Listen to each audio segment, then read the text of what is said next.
The thobe is messed up.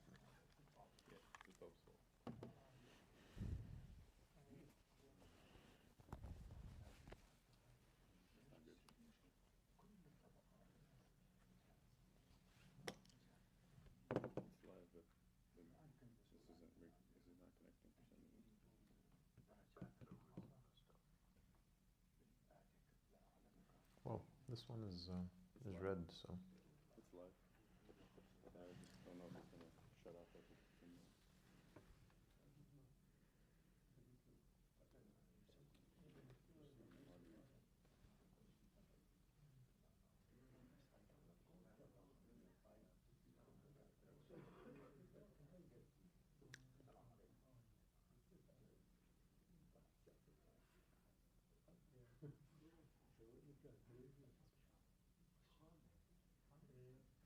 All right, you guys, inshallah, we're going to start in 1 minute, so please come to your seats.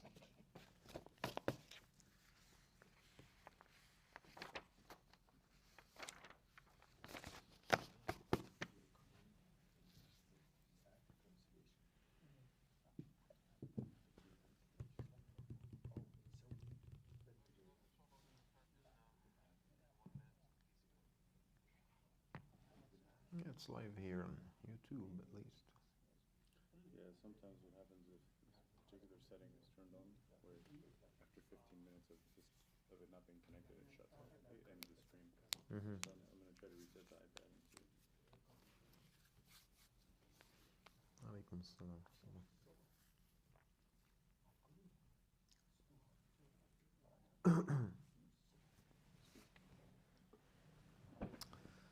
أعوذ بالله من الشيطان الرجيم بسم الله الرحمن الرحيم الحمد لله رب العالمين والصلاة والسلام على محمد وعلى آله وصحبه أجمعين.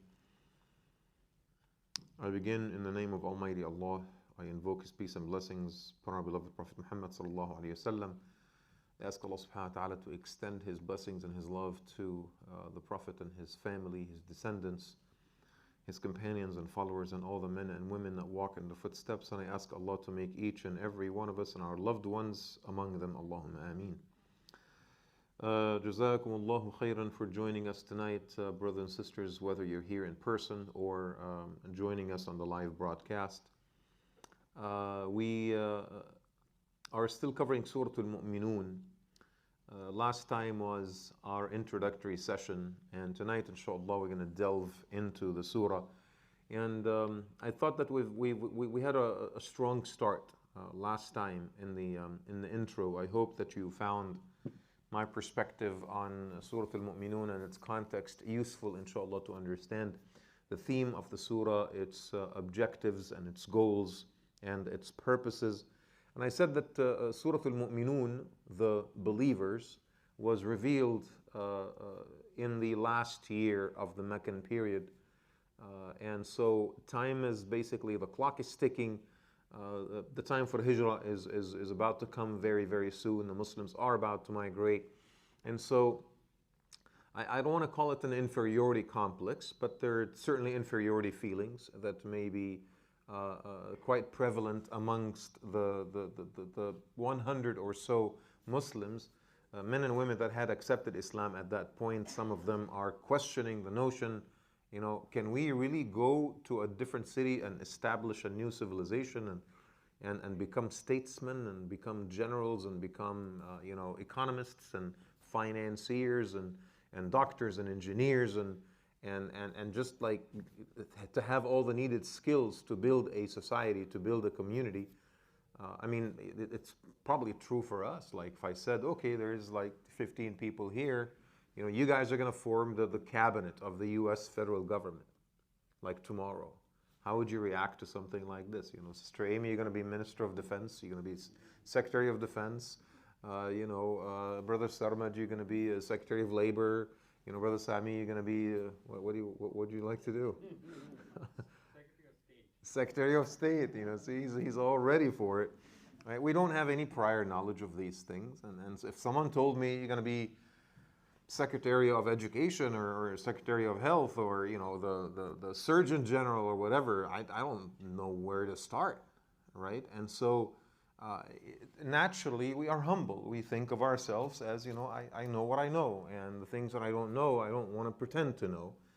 And it's really necessary for us to develop that sense of humility, but at the same time, when the sense of humility stands between you and achieving great things, then you're really, what it is that you just think less of yourself.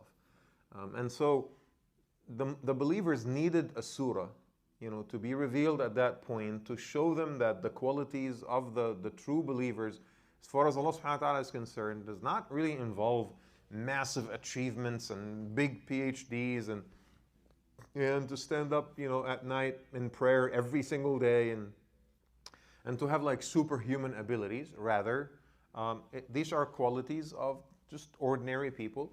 And I said that the sense of greatness in Islam, the definition of greatness, the Quranic perception of greatness has nothing to do with being a superhero, has nothing to do with having superhuman abilities. Rather, it's about excellence, it's about consistency, it's about constance, it's about doing things in a consistent manner, right?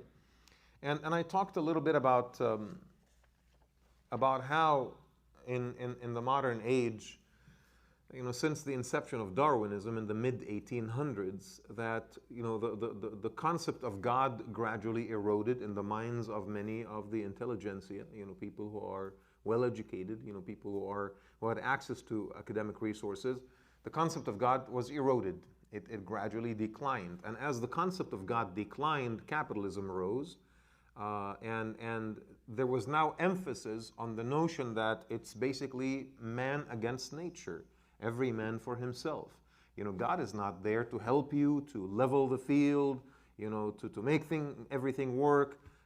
God is not necessarily there, to deliver justice or to help you when you need help. So basically, I have to help myself. I have to do what I can in order to survive. And that is a very lonely notion. It's a very frightening notion because, just thinking that it's just me against the world is an extremely depressing thought.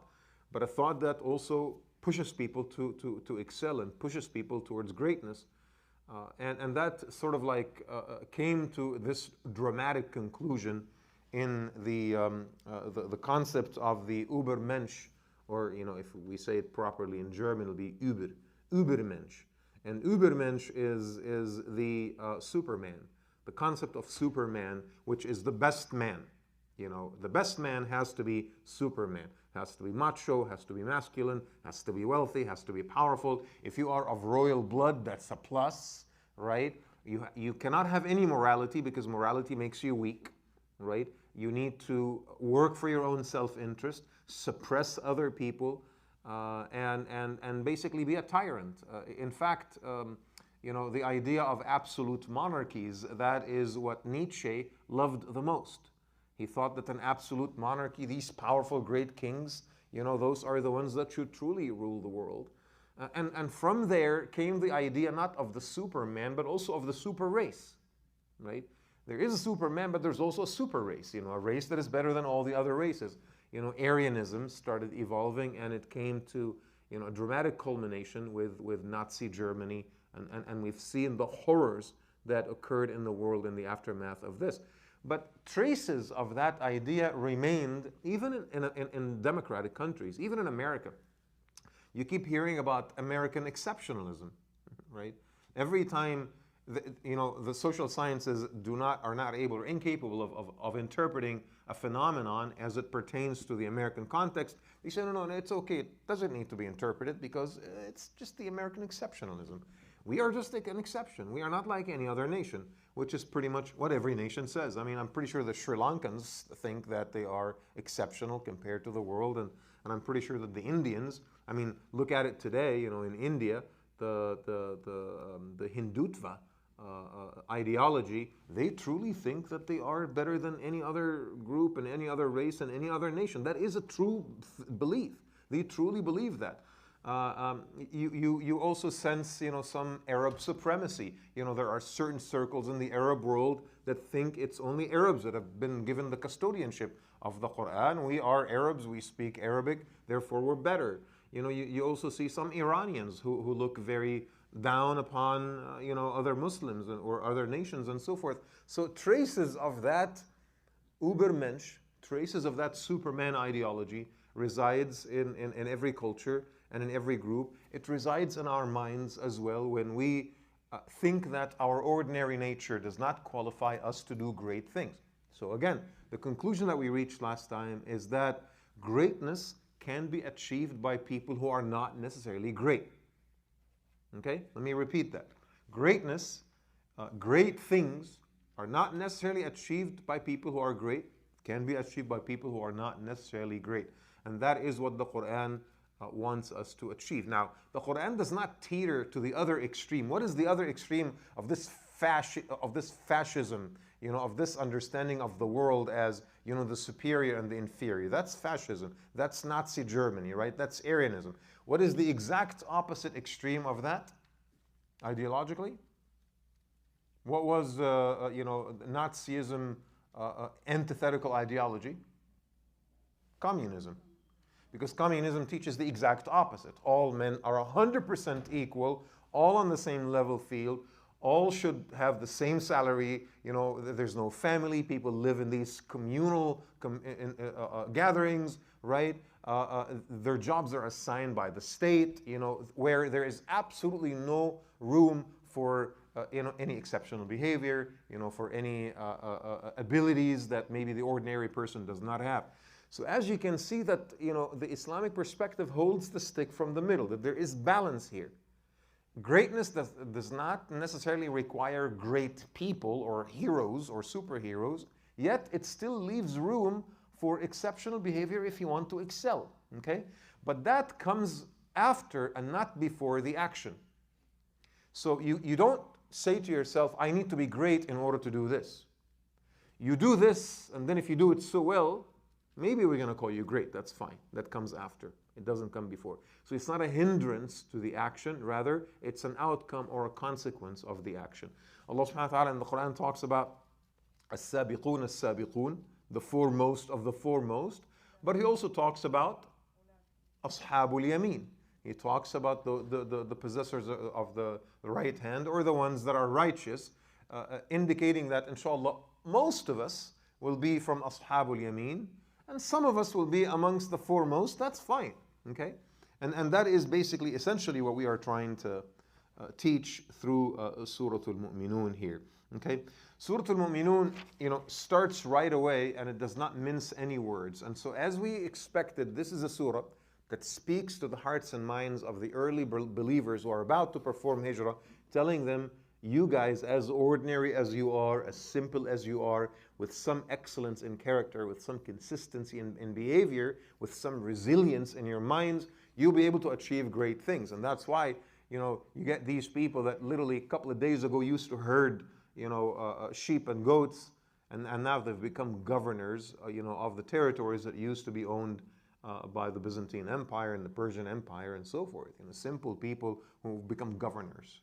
Simple people who have become magistrates. Simple people who become generals and mayors of great cities. I mean, these are great cities, not just simple desert cities, but rather incredible cities that where cradles of great civilizations are now, being administered by these simple Arabs in the greatest historical reference to the fact that great things can be achieved by not so great people, right? You don't need to be a superhero to achieve amazing things. So Surah Al-Mu'minun is revealed to them at that time, speaking to their minds, speaking to their hearts. Be excellent, be consistent, do what you can, but don't expect yourself to be a superhero in order to achieve anything. At the same time, it speaks to Muslims in general, and not just the early generation of the companions. Do not let that idea stand between you and achieving great things in life. We ask people in the community, hey, brother so-and-so, I want you to lead this committee. Oh, Imam, what do I know? I am just a simple engineer. I work for Caltrans. All I know is how to build bridges. I don't know anything about fundraising. I don't know anything about, youth work. Well, learn. Figure it out. Because this is your community. And these matters are important to us. Okay? And so figure something out and get involved and help and volunteer. And Allah subhanahu wa ta'ala will lend you a hand. You know, it's about, as we will see inshallah ta'ala in the surah, it's about the heart that you put into something. So a lot of people refrain from doing good things and great things because they don't think of themselves as great. And again, what we're trying to do here is to sever this association between personal greatness and the greatness of action. Isn't that what we're trying to do? A lot of people think that the greatness of action depends on personal greatness. And that's what we're trying to create a dissociation. No, you don't have to be personally great. You could be an ordinary person. You need to be a good person. When I say you're not great, that doesn't mean you're obnoxious. All right? It means you're a good person, but you don't necessarily possess incredible quality. You don't have 7 books published. You don't have 5 million people that follow you on Facebook, right? You don't appear on CNN. You know, you don't have to be famous and powerful and extremely wealthy in order for you to achieve great things. That's what we're trying to learn here. And as I said before, in many surahs, especially in the late Meccan surahs, we've seen this pattern. There is usually a pivot. There's usually a focus, like one particular ayah upon which the surah basically hinges. And in Surah Al-Mu'minun, the believers, it's ayah number 52. Allah subhanahu wa ta'ala says, وَإِنَّ هَذِهِ أُمَّتُكُمْ أُمَّةً وَاحِدَةً وَأَنَا رَبُّكُمْ فَاعْبُدُوا. Okay? This nation of yours is one, meaning every single one of us constitutes one small building block of that ummah, the ummah of Muhammad sallallahu alayhi wa sallam. Instead of thinking of myself as a self-sustaining superhero who is great, who possesses the absolute most unique qualities that can change the world on my own, no. I think of my tiny little effort coupled with the tiny little effort of my brother, coupled with the tiny little effort of my sister, coupled with the tiny little effort of this person and that person, and all of us together, all of our efforts together contribute to the greatness of the ummah of Muhammad sallallahu alaihi wasallam. Does that mean we somehow turn the ummah of Islam into some type of a communist entity where there is absolutely no differentiation between its individual building blocks? That's not what the Quran says either, right? There is room for those variations. But the point that is being made here is that you should not wait for those variations to achieve good and amazing and great things, right? So this is the ayah that we're going to keep coming to, okay? Our ordinary efforts come together, they're maximized, they're exaggerated, they're blown completely out of proportion when they are coupled together. You know, 5 plus 5 equals 500 and not 10, right? Now let's jump right into the ayat and see what Allah subhanahu wa ta'ala tells us, because, you know, we need to know what the qualities of those believers are. Remember last time I said that predictably Surah Al-Mu'minun needs to tell us, number one, the qualities of the believers. So Lord, if you're telling us we don't have to become superheroes, what are the qualities of ordinary good people then? We need to know that. Number two, the ayah also, the surah needs to make a reference to the common origin of man. You know, the person that has, 50 million followers on social media, and the security guard that works night shifts from 12 to 7 at a deserted building in a scary part of town. At the very core composition, they are one and the same. Okay, so Allah subhanahu wa ta'ala says that He endowed all of us with the same resources, and we just need to use those resources in the proper way. All right, and so predictably, again, Surah Al-Mu'minun will talk to us in order to remove, because some of us will say, well, that person is great because they're different. That person is great because their genetics are different. This person is a great speaker because they're born that way. Or that person, is very strong and is a competitive athlete because they're 6'5". So we always try to find a quality of the person that they're not responsible for, that they're born with, to justify their greatness. We always do that, okay? So Allah subhanahu wa ta'ala has to tell you, well, at the very core level, we're all the same. So some discussion on the basic composition, the common denominator of the human being has to happen. And then Allah subhanahu wa ta'ala also will have to tell us about the qualities of the opposite qualities. People who are not good believers, what is it that they look like? So let's start with ayah number 1.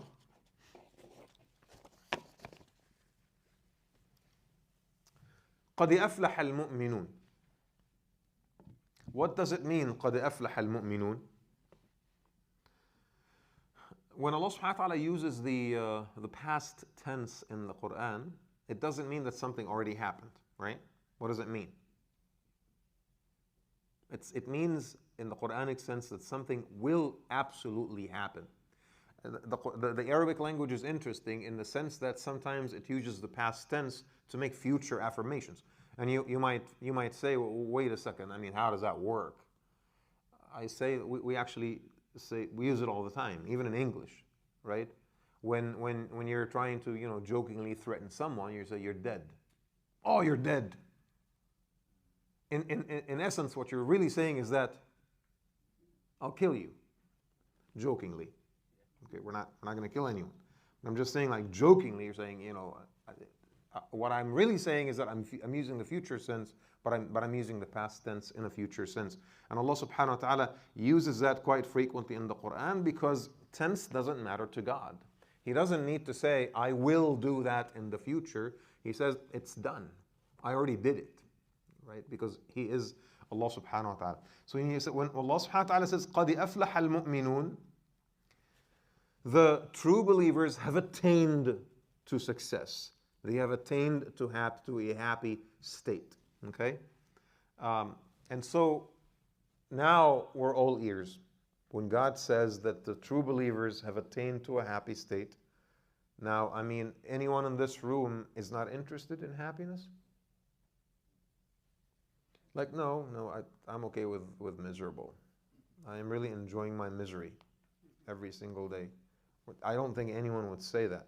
The minute, even like those commercials that, sometimes you have insomnia and it's 2:30 in the morning and you're still watching TV, and some of those commercials, would you like to, feel good all the time and always be happy and positive and successful and have a better self-image? It'll get your attention right away. They're lying to you, 100%. But it tickles, your psyche when they talk like that. And so every single one of us yearns for a state of happiness and satisfaction and fulfillment. And so when Allah subhanahu wa ta'ala says, I will give you a list of things that will make you attain to a state of happiness. Now He has your attention right away. Because we always like lists. If you watch a commercial about weight loss, what is it that you want to see in that commercial? The chemistry of weight loss and the science of weight loss and what happens at the cellular level? What do you want to see? Exactly. What do I have to do? Cut through the chase. Give me 5 steps. Tell me the 3 things that I need to avoid and the 3 things that I need to eat in order to, feel healthier, right? And so Allah subhanahu wa ta'ala uses that same psychology with us. He prepares your mind for a list. قَدْ أَفْلَحَ الْمُؤْمِنُونَ. The believers who possess the following qualities will have attained to success. Now, what are those qualities? And by the way, I wanted to share with you a couple of ahadith that the scholars have said about this. So Imam Bayhaqi narrates that the Prophet ﷺ says, when Allah subhanahu wa ta'ala created the Garden of Eden, He asked the garden to speak. And the first thing that the garden said was, قَدْ أَفْلَحَ الْمُؤْمِنُونَ. When Allah subhanahu wa ta'ala created Jannah, in the hadith, لَمَّا خَلَقَ اللَّهُ عَزَّ وَجَلَّ الْجَنَّةِ وَغَرَسَ شَجَرَهَا بِيَدَيْهِ. When He created the Garden of Eden, Jannah, and He planted its trees with His own hands, قَالَ لَهَا تَكَلَّمِي فَقَالَتْ قَدْ أَفْلَحَ الْمُؤْمِنُونَ. When Jannah gained consciousness and looked at itself and how beautiful it is, it basically said, those who enter me will have attained to a great state of happiness, right? May Allah subhanahu wa ta'ala make it so for all of us. The other hadith that is also interesting that I wanted to share with you here is something that the Prophet ﷺ says. He said about the first 10 ayat, 10 ayat min Surah al-Mu'minun. أنزل علي 10 آيات من أقامهن دخل الجنة وقرأ قد أفلح المؤمنون. So the Prophet ﷺ says, today 10 verses were revealed to me. Whoever establishes those 10 verses in their life, they will enter Jannah. And then he recited the first ayat of Surah Al-Mu'minun. So again, building up the intensity here, building up the excitement. What is it that Allah subhanahu wa ta'ala wants to tell us? What is it that He wants to describe to us? 6 qualities. All right, let's go through them together tonight. That's all we're going to do tonight, inshallah. And next time we're going to continue with the rest. قَدْ أَفْلَحَ الْمُؤْمِنُونَ الَّذِينَ هُمْ فِي صَلَاتِهِمْ خَاشِعُونَ. الَّذِينَ هُمْ فِي صَلَاتِهِمْ خَاشِعُونَ. Those who humble themselves in their prayer. There's a few things that are happening in this ayah. If I said right now, khushu' in your salah, what is the first thing that usually comes to our minds? What is khushu'? It's okay, go ahead. Focus, concentration. Having a state of peace, right? When you have a state of khushu', are you distracted by other things? You shouldn't be, at least, right? Completely focused on Allah subhanahu wa ta'ala. You are not responsive to outside stimulation and stuff like that. Any other perceptions about khushu' that we have? Connection with God. Like you totally melt away in your relationship with Allah subhanahu wa ta'ala. You see nothing but Him. The entire world becomes a blur. It's just you and God. Is that achievable? I want you guys to be honest with yourselves. You don't have to be honest with me, but at least be honest with yourself. Is it achievable on a regular basis to turn the world into a blur and to be so focused on Allah subhanahu wa ta'ala, like if someone really screams, like you hear these stories about, someone in the room who screams and you're in your khushu' and you didn't even hear them. Or one of the tabi'een who had gangrene in his leg and the doctors needed to sever his leg, okay? So he says, you know what? There's no way that I'm going to be able to tolerate the pain, so just let me go into my prayer, and then when I'm in tashahhud, come and cut my leg. I'll be so focused, I won't be able to feel it. Is this achievable 85% of the time? Probably not. Is this achievable 50% of the time? Be honest, you guys. Be honest. I know that you're taught to say yes, okay? But be honest, all right? Is this achievable 25% of the time? Look at your own salah. Look at your salah today and yesterday and the week before and last year, and ask yourself, how many times? What is the percentage in which I achieved this understanding of khushu' to its absolute fullest, where the world became a blur and I couldn't hear or see anything, and I melted in my relationship with Allah subhanahu wa ta'ala? Is it 10% of the time? Is it 5% of the time? Is it once in a blue moon? Some of you would say, I've had this experience once in my life. Maybe that one umrah, when I was there praying in the Rawdah, and I had a spiritual experience, and the entire world was muted. The entire world was canceled, and all I could see was my relationship with God. The times that actually happened to us are very, very few. It is a very rare thing. It's an extremely rare thing. And it's precisely because it's a rare thing that the heart keeps looking for it, searching for it, yearning for that moment. Okay? I think that the Muslim mind has been hypocritically or has been taught to act hypocritically when it comes to this particular matter, because everyone has an understanding of khushu' that they themselves cannot achieve. And so they keep teaching other people something that is not achievable for them. This is like one of those absolutely rare moments that when it happens to you, you're going to remember it for years. When I was doing Umrah and I was praying by the Kaaba, or one of those nights in Tahajjud in the month of Ramadan, I actually prayed with khushu'. You're not going to believe it. I prayed with khushu'. When it happens once, you're going to remember it for years. Okay? Most of the time, that does not happen to us. And if the Quran requires people to have this understanding of khushu', it would be demanding too much of people. So I wanted to take advantage of this in order to adjust something here, right?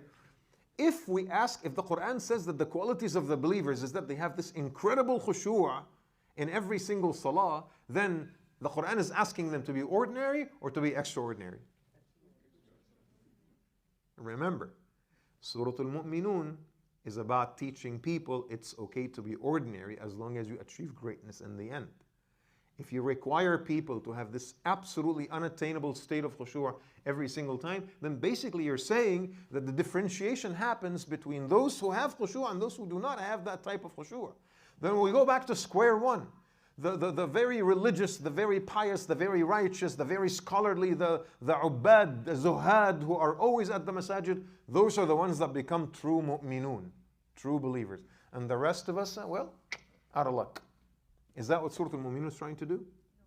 There has to be a more inclusive definition of khushu' that we need to agree upon. Okay? Muhammad ibn Sirin, this is a lengthy hadith, a lengthy story where Muhammad ibn Sirin narrates from the tabi'een and narrates from the Sahaba, so many stories about how at the time of the Prophet ﷺ, the believers, in their prayer, they used to look up, they used to look down, they used to look at the birds. Oh my God, it's such a nice bird. And they used to look right and look left and look down and look at their shoes and look at each other. You'd be standing in rows in prayer like this and so, literally. Maybe they're not talking, but they're communicating, making gestures and stuff like that. Someone is passing by in salah, right? So Allah subhanahu wa ta'ala revealed the ayat. Muhammad ibn Sirin says that when the ayat of Surah Al-Mu'minun were revealed, it was a command for the believers. The Prophet, when they asked the Prophet ﷺ, how do we have that state of khushu'? Rasulullah said what? Don't make moves in your salah. Don't look right, don't look left or up and down. Don't talk, don't make gestures, and keep your eyes in the position of your sujood. What is he asking them to do? To achieve some kind of an extraordinary, unattainable state of the heart? Or he's asking them to do what they can control? I can control my movements.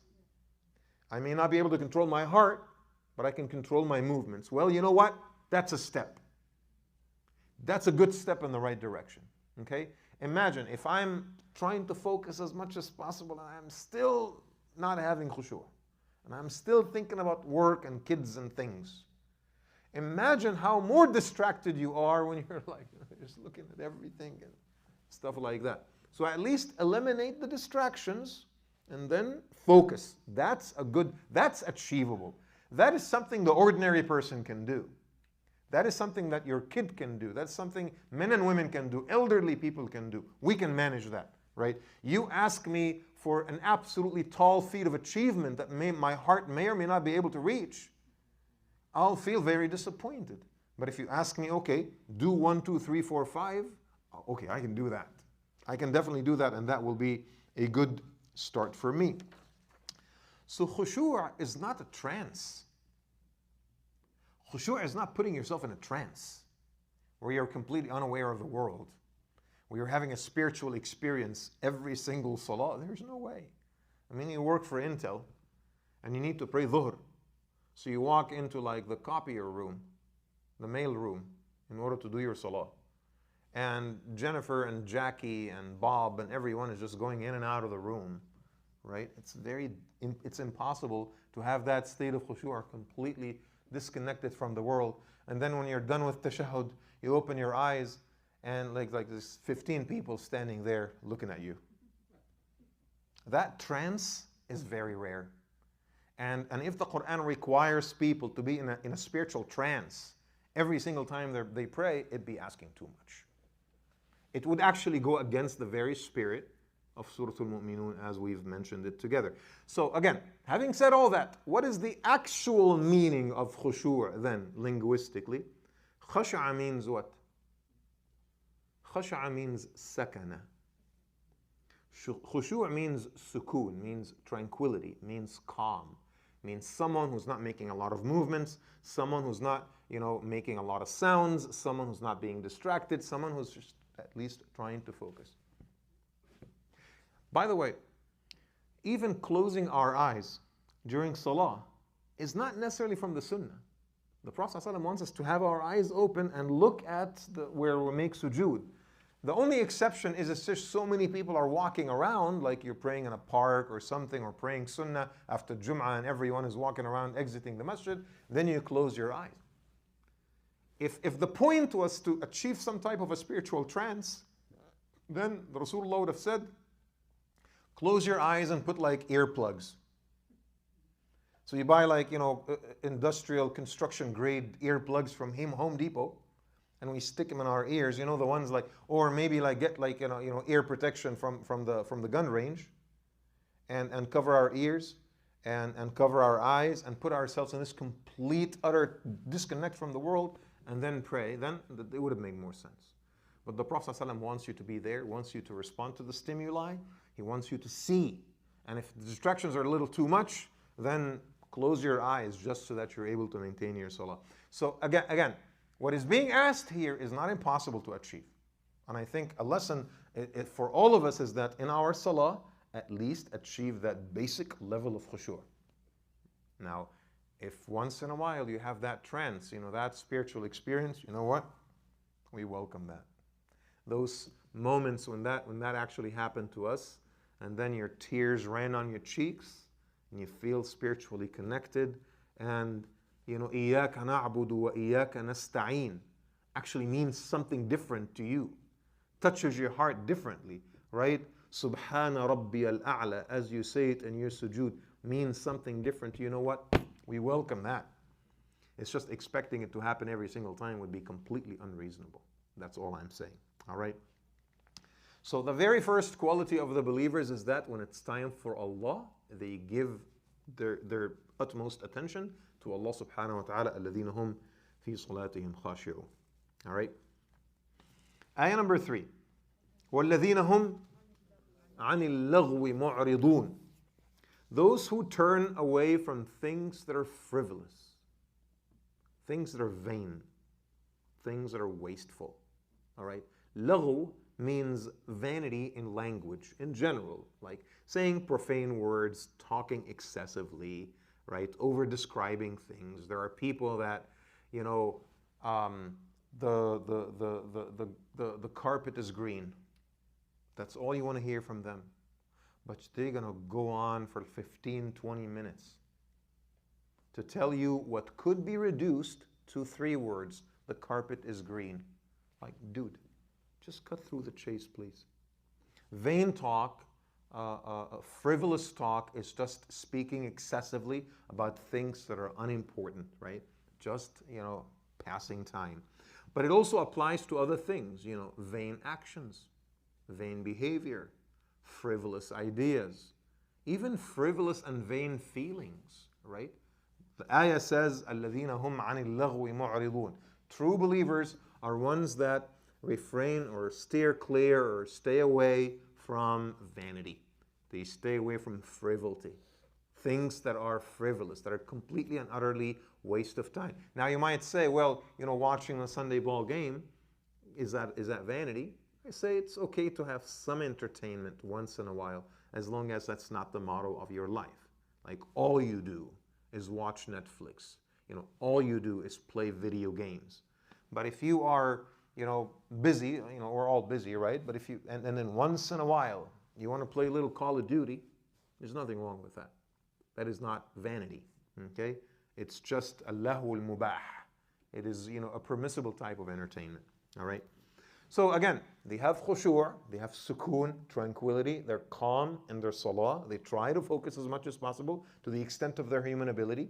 Number 2, they try to refrain from vanities in general, from all types of frivolities, okay? So they ask themselves all the time, what really occupies my heart? What matters to me? What is important to me, right?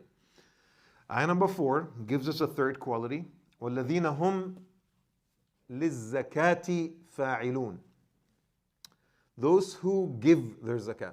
And this is not an accurate translation. I'll tell you why in a second. But why zakah is so important? Why zakah is one of those components of purification that will make you a good believer? Because charity is a good thing? What? It purifies our souls. Okay. It helps other people. There's goodness that spreads in society when we do that. How else? What is the language? Yeah, I'm sorry, go ahead. Purifies our wealth, definitely. If there's a little haram that found its way into your wealth, without you noticing, your zakah will purify and clarify. But what is the word that is often used in the Quran when Allah subhanahu wa ta'ala talks about zakah? الَّذِينَ يُقِيمُونَ الصَّلَاةَ وَيُؤْتُونَ الزَّكَاةَ. Those who give in charity. What is the word that is used here? فَاعِلُونَ الَّذِينَ هُمْ لِلزَّكَاةِ فَاعِلُونَ. Those who do zakah. It's only one time in the Quran where the word fa'ilun is used with zakah. Fa'il from do. They do. And that actually compels some scholars, See, I talked about this before. In the tafsir of the Quran, there's always, I don't want to say a divide, but a disparity in views between the linguists, the philologists of the Quran, Ahlul Lugha, and al-mufassirin, the actual scholars of tafsir who studied asbab al-nuzul and so forth. And so Zamakhshari was one of the great linguists of the Quran, and Zamakhshari says that Allah subhanahu wa ta'ala does not use the word yu'tu az-zakah here, which is the other word that is always used with zakah in the Quran. He used fa'ilun. So it is likely that what Allah subhanahu wa ta'ala really means here is zakah in its essential and linguistic sense. And what is that? Zakah is tazkiyah. Zakah is purification. Okay?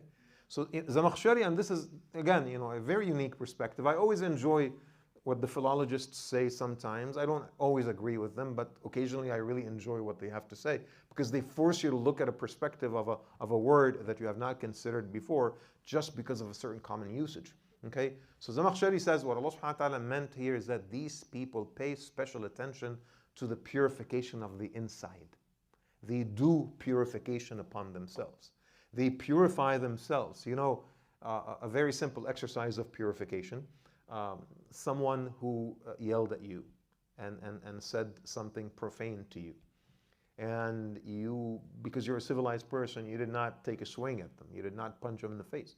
So you go home and then, just the next few hours are difficult because you keep thinking about it. I should have hit this guy. And it's eating you on the inside. What is wrong with you? Like, am I a coward? Why didn't I, get back at him? Why did I allow this to happen? 2-3 days have passed, even though the decision that you've made initially was actually the right decision. I always say to my kids, words don't hurt you. I mean, sticks and stones will break your bones, but words are not going to hurt you. Words will hurt you as to the extent that you allow them to hurt you. Okay? I don't think that, let people say bad words. I don't really care. They'll say the F word. I'll just look the other way and walk away. Okay? It's not cowardice. It's just not worth the fight. But I always say to my kids, they lay a finger on you. A finger. You fight and you bleed them. And you come home, if you've been suspended from school, that's a stripe on your shoulder. I'll respect you even more. You don't let people hurt you physically, period. You don't let people bully you, period. Your personal safety is your personal safety. That cannot be broken. That boundary cannot be broken, okay? So this has nothing to do with your ability or inability. This is a choice, okay? So oftentimes, situations happen in life, and then we don't react a certain way, and we feel really hurt, we feel insulted. But you got to go through that mental exercise. You know what? It's okay. I did this for Allah subhanahu wa ta'ala. This is what Rasulullah would have done, sallallahu alayhi wa sallam. I followed the sunnah. That is a mental exercise of purifying your heart from anger and malice and vengeance and the desire to get back at people. Okay? And again, it cannot be driven by cowardice. It cannot be that you're just weak and you're a pushover and you don't stand up for yourself and you're trying to justify it. It's okay. I mean, Rasulullah was forgiving. But you're really not willing to stand up for yourself in the first place. That's not what I'm saying. You are perfectly capable, but you chose not to. Okay? There's a mental exercise that goes with that. When you see someone like a relative, for example, a cousin, who was not doing very well at school and, not particularly bright, but did very, very well, made a lot of money, and now, drives a very expensive car and owns a really nice house. You feel something in your heart, like, look at me, man. All these degrees, all the years in the education, and I'm keeping it halal, and there's this jerk right there, right? Doesn't really care, doesn't pray, doesn't come to the masjid, engages in haram things, and look at what he has. And you have this hasad, right? Have you felt like that before? The sister's like, absolutely not. What are you talking about? We've all felt like that. There's a little hasad there, that comes to your heart when you're not expecting it. I take those moments as an opportunity to go through that spiritual exercise. What is it that matters to me? Am I really upset because someone got a little extra piece of this dunya through haram means? Man, that is the worst thing that ever happened to them. I feel bad for them. They're going to have to answer to Allah subhanahu wa ta'ala for this. That's a spiritual exercise that ultimately leads to purification. It's a very difficult thing. It's easy to take your clothes to the laundry, but it's not as easy to take your heart to the spiritual laundry. Because the heart, if it doesn't get brushed and polished on a regular basis, it ultimately accumulates blackness, right? I ask Allah subhanahu wa ta'ala for His protection. So one of those two things, it's either that, the qualities of the believers is that they share. This is the simplest word that I wanted to say, okay? These are people who just like to share. My dad never ate a meal, ever, unless he had to share something with someone. So he came home late, and we've all had dinner. And then Dad says, come sit, just have a little piece with me. And I'm like, Dad, I already had dinner. It's like, you're going to let me eat by myself? Oh, okay, fine. Give me half of that chicken. All right? And so, there's just people who never enjoy a meal unless they share part of that meal. Be that person, okay? Don't ever, even if you're out and you get a burrito or something, leave a little piece in the box and share it with your spouse. Share it with one of your kids. Give it to one of the homeless people. Always share. So you share at the simple level, and you share advice. You partake in someone's moments of happiness and moments of adversity, right? You share your wealth by giving your zakah, right? You share your business advice. Always be in the business of sharing. You see how simple that can be? I'm talking about burritos, guys. I'm talking about rendering advice. It doesn't take a superhero to just be in the spirit of sharing. And again, the surah tells you that those who share, that is one of the qualities of the believers. Or perhaps, as the Zamakhshari says, that this is a reference to internal purification, which would be just as important. Ayah number 5.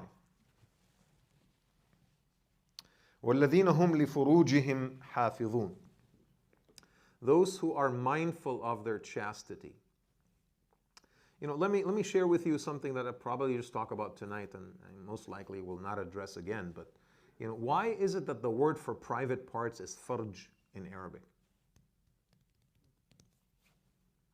What is the meaning of farj? Arabic language is just very intuitive. You just can't you can't catch it right now because you haven't thought about it. But what is the meaning of farj? Farj is opening, guys. That's it.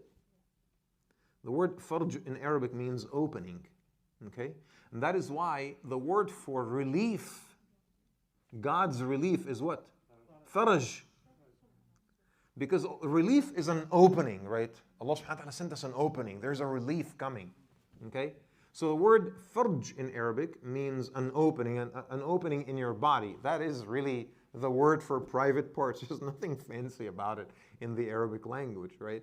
So, الَّذِينَ هُمْ لِفُرُوجِهِمْ حَافِظُونَ, those who protect the openings in their bodies, the sexual openings, that's it. That is.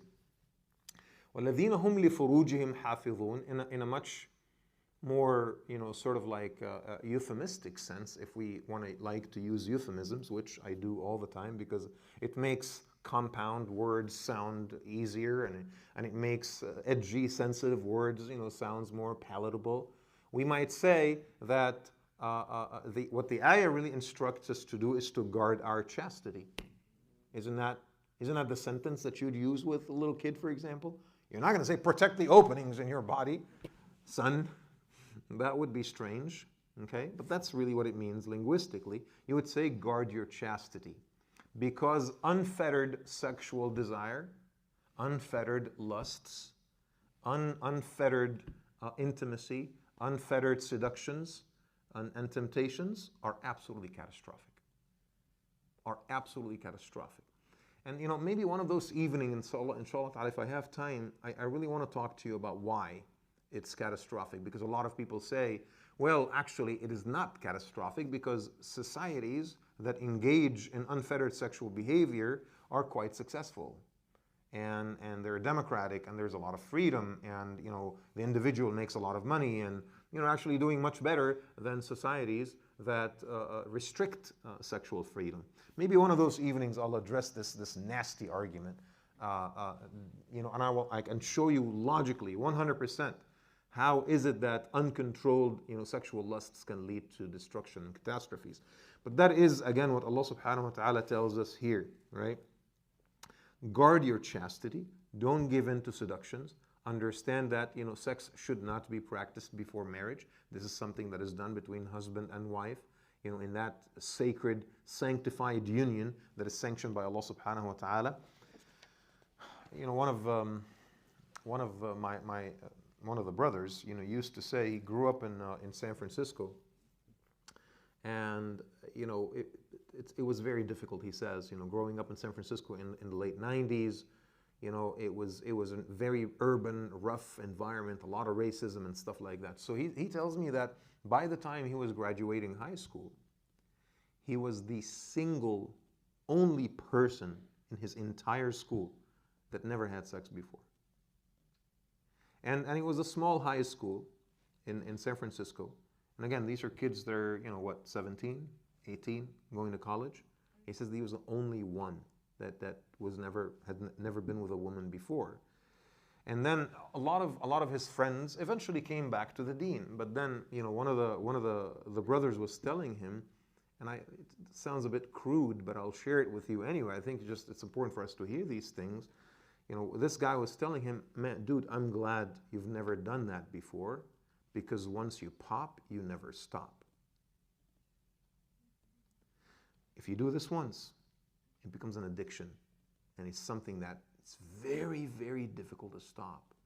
And even after you get married, you're haunted by all these images of the people that you've been with, and all the sugar that your brain got addicted to, and all the relationships and all the moments of intimacy that it is more than likely something that may corrupt your marriage.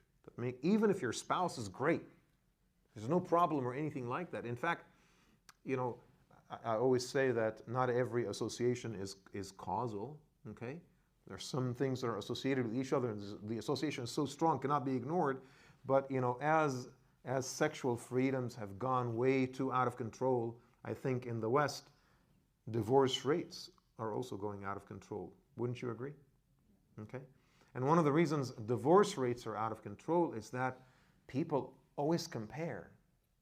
People always compare. They're not content. It's not that they had fights or that they're incompatible. There's nothing wrong between them, right? It's just that they cannot settle. I want to be with someone else. I want to try intimacy with somebody else, because once you pop, you can't stop, right? You're gonna break those marriages and start new marriages. If you don't want to do anything haram, but again, it's that incessant desire. The idea that you settle for one person your entire life will become the most ridiculous thing. Okay, and so there's a lot more to the idea of zina and why zina is haram. There's a lot more than this. This is a major sin and stuff like that. No, there's philosophical repercussions to all of this. There's social, behavioral, psychological repercussions to this that really need to be talked about, but they're not talked about enough. That is at the individual level. But also when Allah subhanahu wa ta'ala says, guard your chastity, it talks about culture.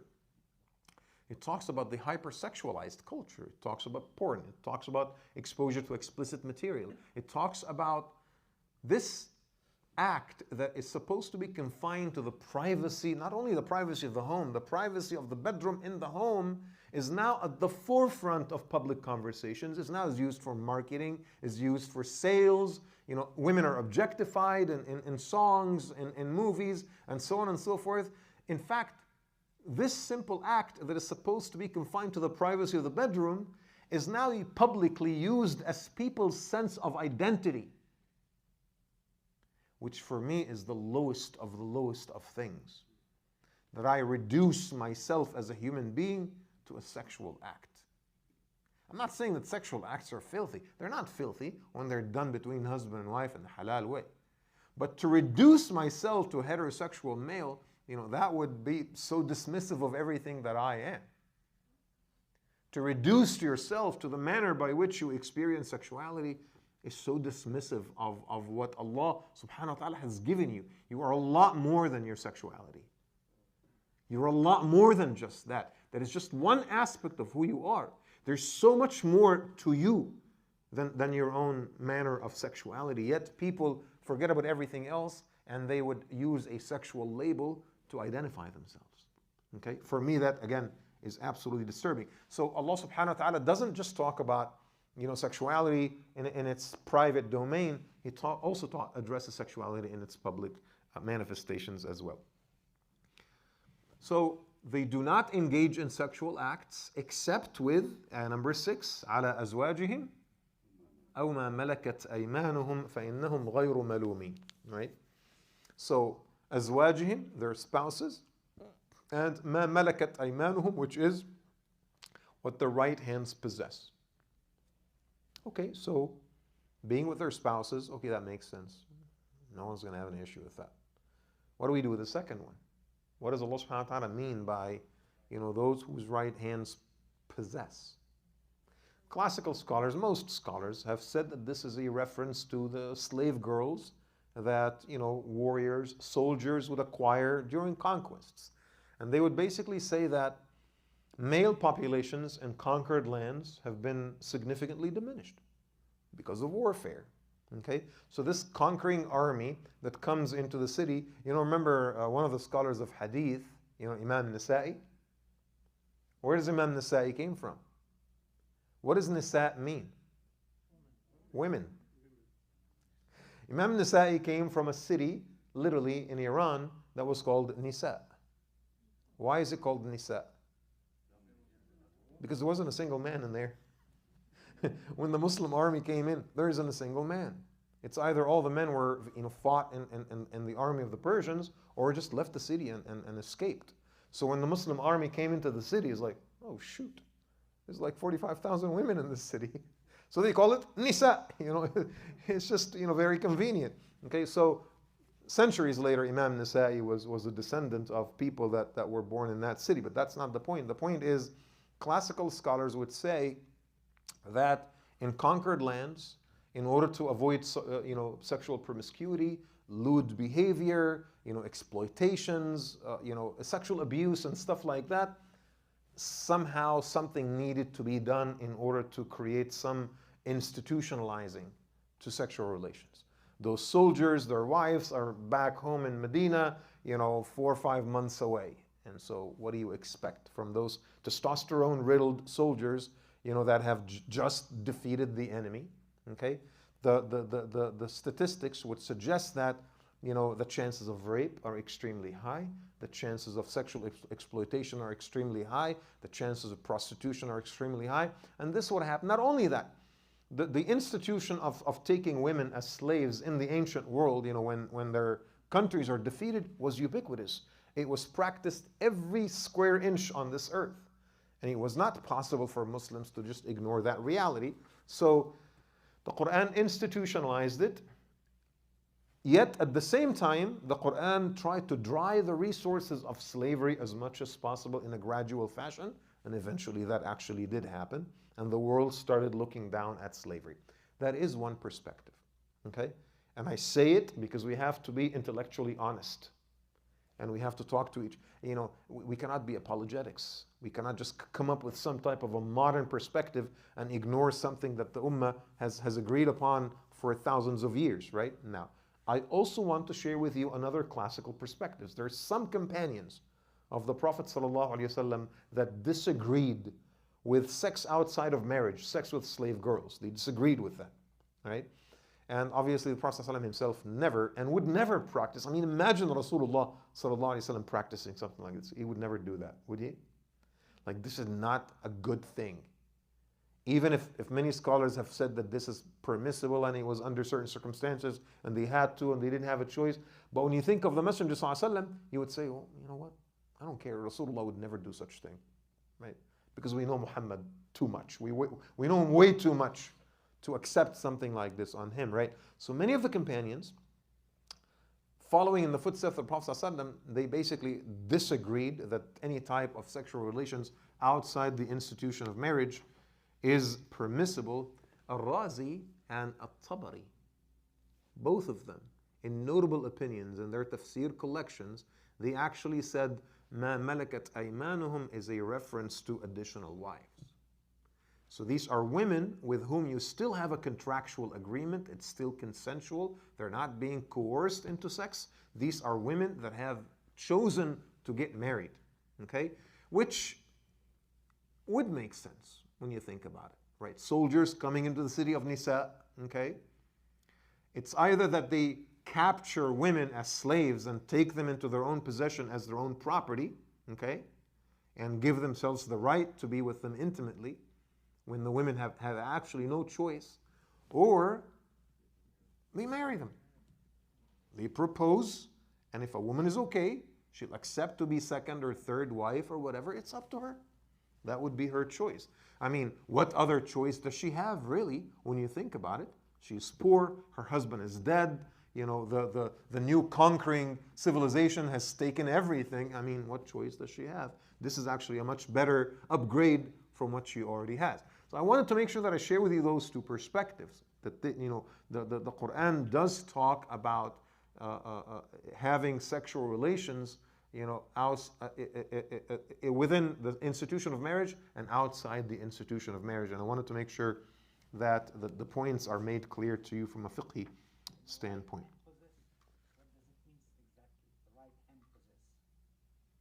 It's a metaphor. It's a metaphor for having some type of power over someone else. And so, you know, like I said, some scholars would say that this is a reference to slave girls. Other scholars would say that this is a reference, you know, for men taking additional wives. All right, so one more. وَالَّذِينَ هُمْ لِأَمَانَاتِهِمْ وَعَهْدِهِمْ رَاعُونَ. Again, we're talking about the qualities of the true believers, things that the ordinary person can achieve. Okay? Guard your chastity. How hard is that? Okay? The last one that we wanted to, or you know, two more. وَالَّذِينَ هُمْ لِأَمَانَاتِهِمْ وَعَهْدِهِمْ رَاعُونَ. Those who are faithful to their trusts and to their promises. When they make a pledge, they fulfill it. When they make a promise, their word actually means something. When they say, I'll show up at 6, their word means something. You can actually say, no. Talib will always, he'll be there, trust me. He's never been late. You know that attitude? It matters so much, wallahi, brothers and sisters. It matters so much for your deen, for your reputation, for your progress, for your growth, for your opportunities, for people's appraisal of you. It matters so much that your word means something. Some people, their word means nothing. They'll say, I'll see you at 6. And then in your heart you say, he'll never show up at 6. That person is always late. Doesn't care. He doesn't care that people think that, you know, there's something wrong with them. They don't deliver on their promises, right? They're unreliable. They're just hollow, okay? This is not a reputation that you want to have. The amount of destruction to opportunities, you know, to success, growth in life, ascension in the ladder of social mobility, right? The amount of destruction that the lack of discipline causes is just so astounding. So, you know, in modern books of self-help, they talk about being prompt, being disciplined with your time, you know, the 7 habits of the highly effective people, right? One of them is just you have to be prompt and you fulfill your promises and so forth. And the Quran is saying this is not just qualities of good people. These are the qualities of the good believers that are promised Jannah. In the Quran, 1400 years ago, Allah subhanahu wa ta'ala tells you, when you say I'll show up at 6, show up at 6. Okay. Last, وَالَّذِينَ هُمْ عَلَى صَلَوَاتِهِمْ يُحَافِظُونَ. Those who preserve their prayer. Wait, the first one, خاشعون. The first one is about salah, and the last one is also about salah. On the list, the first one is about prayer. The last one is also about the prayer. The first one basically helps you with the quality or the quantity of your salah. Khushu' helps you with the quality of your salah. Okay, but you might say, well, you know what? I'm just going to pray Fajr with khushu'. That's enough for one day. Okay, I'm just going to do one salah every day and do it right. Put my energy in it and do it really, really right as much as possible. And you know what? God is forgiving. Which is better? To do one salah with khushu' or to do 5 without khushu'? Come on, quality over quantity, right? Wrong. It is both quality and quantity. So Allah subhanahu wa ta'ala, in order to dispel the stereotypes, don't develop any ideas, right? Don't have any thoughts, okay? It's not up to you. He says, وَالَّذِينَ هُمْ عَلَى صَلَوَاتِهِمْ يُحَافِظُونَ. They guard their prayers. They preserve their prayers. Done on time. If they're late praying, they'll make it up. Their salah matters to them. It's the fundamental pillar of their day. They organize their day around it. I love it when I was in college and at MSA and with the other students, we like, let's do this between Asr and Maghrib. Inshallah, I'll see you at the masjid after Isha. We've organized, we'll study after Fajr. We've organized our days around the 5 daily prayers. And that was an effective way to guard, protect, and preserve your 5 daily prayers. All right? So the first mention of salah is about quality. The second mention of salah is about quantity. And those are the two. Between them are the other qualities, right? What happens to believers who have attained to these great qualities? Allah subhanahu wa ta'ala answers that question in ayah number 10. أُولَٰئِكَ هُمُ الْوَارِثُونَ. They will inherit. And what is it that they will inherit? Al-Firdaus. Hum fiha khalidun. Not any Jannah. Al-Firdaus al-A'la. Oh my God. This shatters all of our stereotypes. Because again, Surah Al-Mu'minun started off with the premise, greatness doesn't have to be achieved by great people. You don't need to be a superhero to achieve great things. Okay? Al-Firdaus al-A'la does not need to be attained by the highest of the scholars. If the ordinary people who practice the basic stuff will achieve Al-Firdaus al-A'la, where will the prophets and the messengers and shuhada and the righteous will go? See? The surah is defeating our stereotypes, is shattering our stereotypes. The very stereotypes that we've created in order to make it more difficult on ourselves to practice Islam and to get closer to Allah subhanahu wa ta'ala. I'm not a scholar, but I don't know enough about Islam. I'm not a good Muslim. This is usually how people talk to me most of the time. Imam, I'm not really a good Muslim, but... And what they really mean by that is that I'm not a great scholar. I did not memorize the entire Quran. I don't pray all my sunnahs. I don't do tahajjud every single night. I don't do umrah every other month. But that's not what you're expected to do anyway. That's not what anyone is expected to do. You're expected to be a good, ordinary Muslim who's just constant, who tries to aspire for excellence, but you don't need to be a superhero in your Islam in order to achieve Al-Firdaus al-A'la. These simple qualities will get you what everyone is asking for, right? الَّذِينَ يَرِثُونَ الْفِرْدَوْسَ هُمْ فِيهَا خَالِدُونَ. يَرِثُون means to inherit in the plural. What does inherit imply here? When I say, I will inherit this table, what am I saying? It's guaranteed to be mine after a certain event in the future. Maybe it belongs to my dad. When my dad dies, it'll be mine. So the word inherit implies a deferred possession, right? It implies a deferred possession. What is Allah subhanahu wa ta'ala says that Firdaus al-A'la, you will inherit al-Firdaus al-A'la, the highest level of Jannah. What does it imply? That it is essentially yours. That it is essentially yours. This is not something that you need to earn. It is yours by default. It is your bad actions that will cause you to lose it. It's like a bad son, the father in his will says, my son is on drugs, I'm going to write him out of the trust. So you don't get anything in my inheritance. Okay? Whereas if you stay in the ranks, if you stay in line, and if you follow the family tradition, you get what is yours, because that's what happens by definition, by default. Jannah is yours by definition. Allah subhanahu wa ta'ala created it for you. In fact, Mujahid, the great scholar of Tafseer, says that every human being has two houses. One in Jannah and one in Jahannam, in hellfire.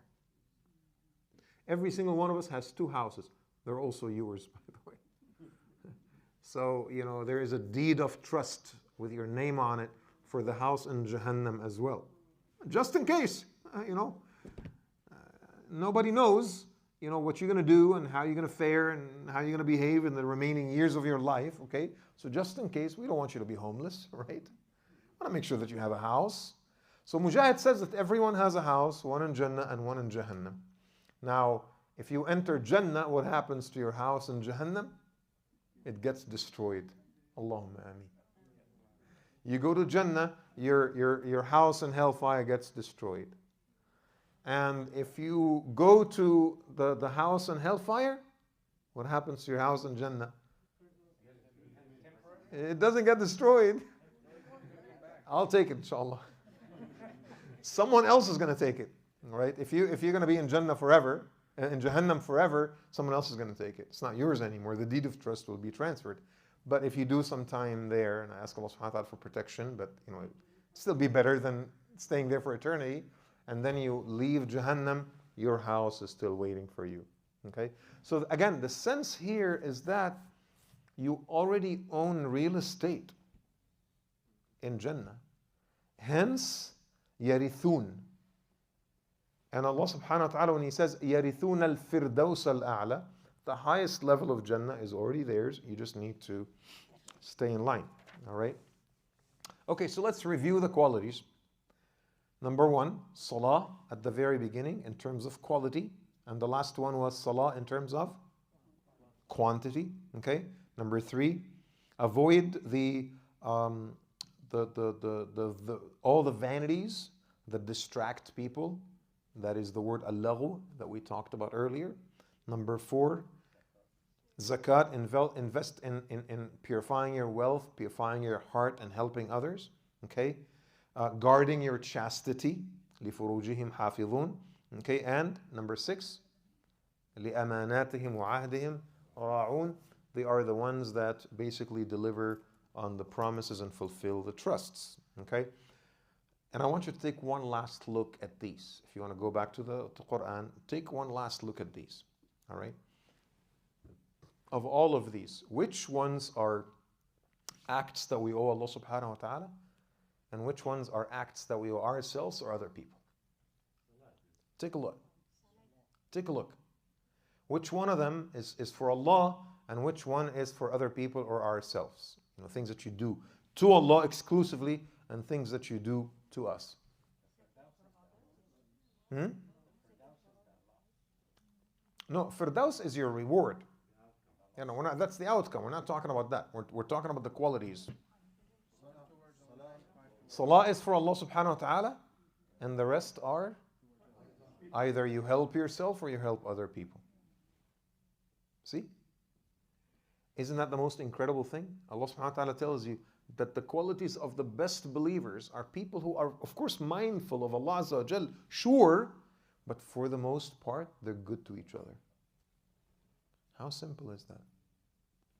How easy is that? In fact, that is the default inclination of the human being, is to just be good and to be kind and to be nice.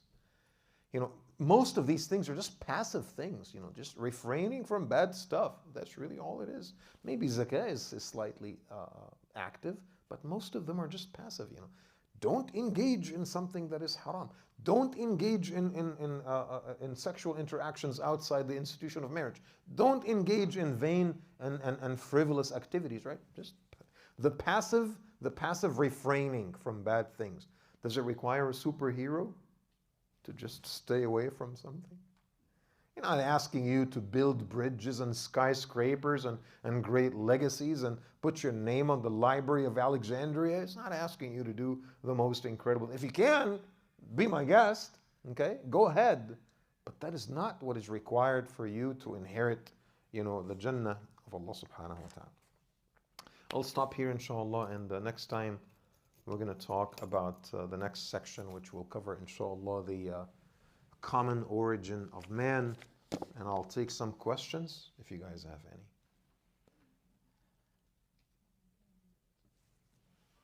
Yes. How we can answer the enemies of Islam, I will call them, when they ask us about the permission for ISIS did what they did in Sinjar in the name of Mamalik Iman. In the name of what? Oh, Mamalik Iman. I've always said before, you need to distinguish between people who just want to argue and people who actually want to know the truth. That's the very first thing that you need to do. And if you do that, 80% of the time, you don't have to answer those questions. You tell people, I don't owe you any answers. I don't care if you like me or if you dislike me. I'm here and I'm here to stay. There's nothing you can do about it. That's always my attitude. If someone is there to challenge you and to prove you wrong and to make you feel bad about yourself, you don't need to engage them. I don't owe anyone any explanations, right? Do you see the Jews going around owing people explanation about what happens in Palestine? They don't care. They don't care. What are you going to do about it?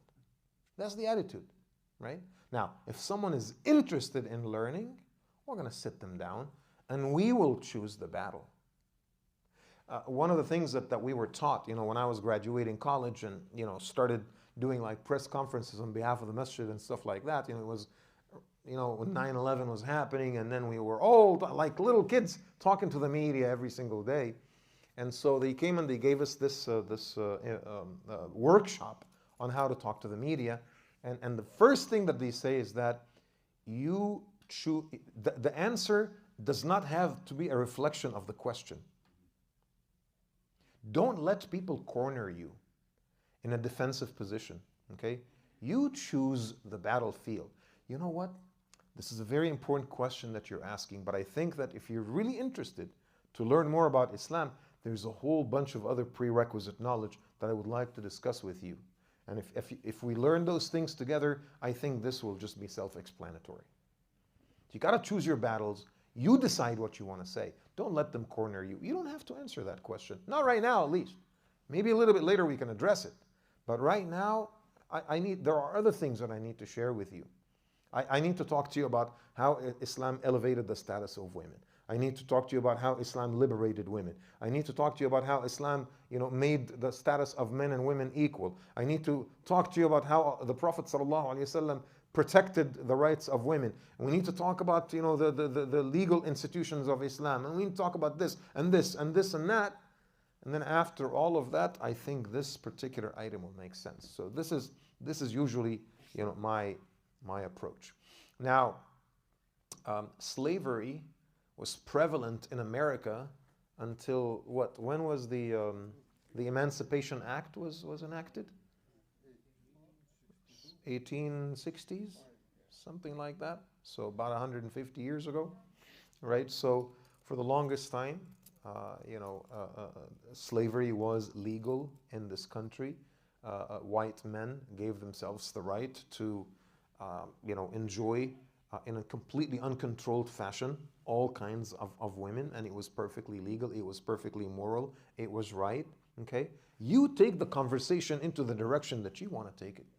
Don't get defensive and just stay in the corner and take the beating, right? No, we don't need to do that. Any other questions? Yes. Welcome.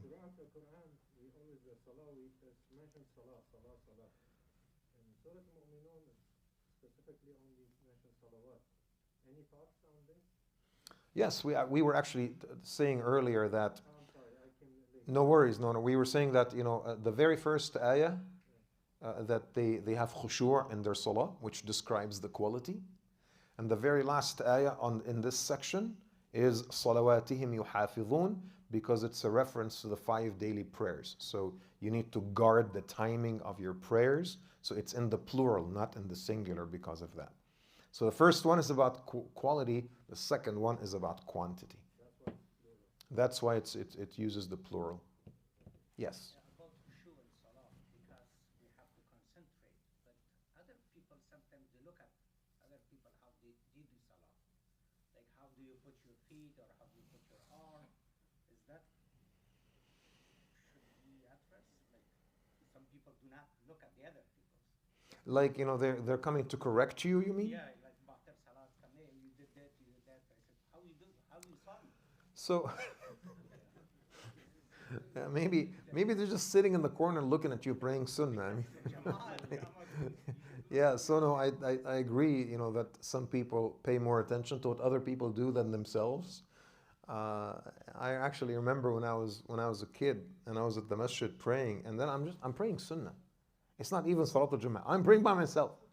And then there's this big dude. He comes and he stands right next to me and he's praying sunnah or something. Okay? And then, his toe is touching my toe. Of course, mind you, I'm like 8. I was like, this is completely unacceptable. You're not going to touch me. Right? So I move like a couple of inches. And then the guy moves. So, I move my right foot a little bit closer, that my 2 feet were literally touching each other.